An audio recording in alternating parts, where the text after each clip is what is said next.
Hi, good morning, good afternoon, good evening, wherever you may be. I'm Alan Sideen, creator of Uncle Louie the Millwright. I get hired by corporations to draw caricatures for their events or weddings or even grade 6 graduations. Well, today I want to introduce you to somebody. His name is Mark Huber, and here he is.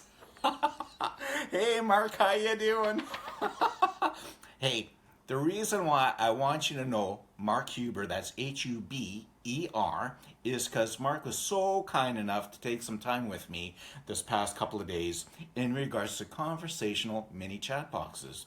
They're a growing trend on how to market a small business, and me being a cartoonist, caricature artist, I need technical know-how.